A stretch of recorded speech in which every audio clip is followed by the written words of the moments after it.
Procurador-Geral da República apresenta as primeiras denúncias contra golpistas que invadiram e vandalizaram as sedes dos 3 poderes em Brasília. Ao todo, 39 pessoas são citadas na lista encaminhada por Augusto Aras ao Supremo Tribunal Federal. Ele antecipou em entrevista exclusiva à Rádio Bandeirantes que o grupo vai responder por crimes como tentativa de golpe de Estado.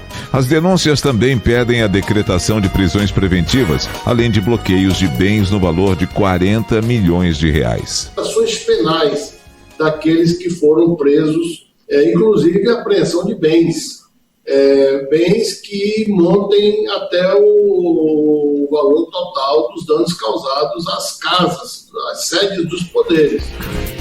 Depois do presidente do Senado, Rodrigo Pacheco, ontem foi a vez do presidente da Câmara, Arthur Lira, entregar uma notícia crime pedindo a prisão dos vândalos. E garantir o pagamento dos prejuízos avaliados em aproximadamente 7 milhões de reais nas 2 casas. Vídeos da invasão, perícia nas digitais encontradas no Congresso e depoimentos dos policiais legislativos estão à disposição da Procuradoria-Geral da República. Augusto Aras diz, porém, que ainda não teve acesso à minuta encontrada na casa do ex-ministro da Justiça, Anderson Torres. O documento previa que o então presidente da República, Jair Bolsonaro, decretasse estado de defesa no Tribunal Superior Eleitoral. O objetivo seria reverter a eleição de Lula e manter o ex-chefe do Executivo no poder. Todo e qualquer documento que é encaminhado aqui ao gabinete, primeiro passa por avaliação técnica e depois é levada aos canais competentes. Não sei se esse documento foi uma minuta que alguém preparou do próprio Ministério, se foi fora do Ministério, não sei se... Não tenho nenhuma noção da ideia do que aconteceu, quem elaborou ou quem quer que seja o seu responsável.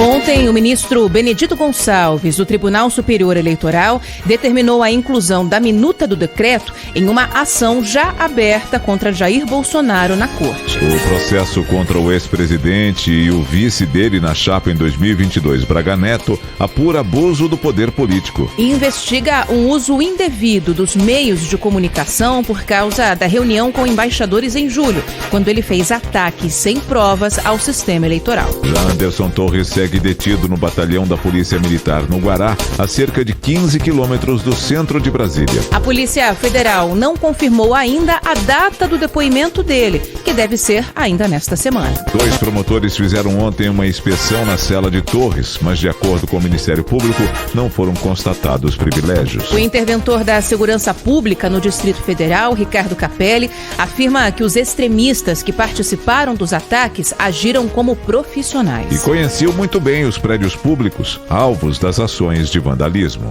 Esse foi um depoimento que eu ouvi de um sargento e de um outro oficial que estava no campo, o sargento inclusive ferido, com vários pontos na cabeça, e ele declarou, ele falou: secretário, nós não estávamos enfrentando apenas manifestantes. Existiam homens no campo de batalha, com conhecimento do terreno, com conhecimento de táticas de combate, com características profissionais. Eram homens profissionais que estavam no meio dos manifestantes. Esse é um depoimento para nós muito valioso e que a gente está apurando. Até agora, as investigações apontam que boa parte do plano foi articulado no acampamento em frente ao QG do Exército. Incluindo a tentativa de explosão de um caminhão-tanque no estacionamento do aeroporto de Brasília, na véspera do Natal. Os 3 homens envolvidos se tornaram réus e vão responder por crime de explosão. Jorge Washington de Oliveira está preso. Alan Diego dos Santos e o jornalista Wellington Macedo seguem foragidos. Macedo trabalhou como assessor do Ministério da Mulher, comandado na época pela senadora eleita Damares Alves. Bandeirantes 7 e 6, vamos a Brasília. Uma decisão do ministro Gilmar Mendes de ontem está gerando discussão. Da capital federal, a Thalita Almeida traz os detalhes. Bom dia. Bom dia, Ana Paula. Bom dia para você também, Nelson. Olha, o ministro Gilmar Mendes determina a soltura de presas do regime semiaberto para abrir vagas a mulheres detidas nos atos antidemocráticos aqui no Distrito Federal. O regime semiaberto é aquele em que os condenados só retornam à noite para dormir. Ao todo, 85 presas da penitenciária feminina da Colmeia tiveram a liberdade concedida após o pedido emergencial da Defensoria Pública. A decisão do ministro do Supremo ocorre em meio ao alerta de superlotação das cadeias do Distrito Federal por causa da quantidade de detidos nos atos golpistas. Segundo o Gilmar Mendes, essa é uma situação excepcional e o quadro exige essa atenção devida, né?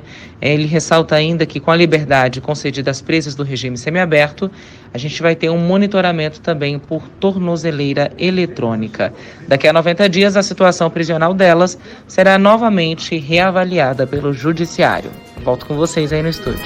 Obrigada, Thalita. Bandeirantes 7/7.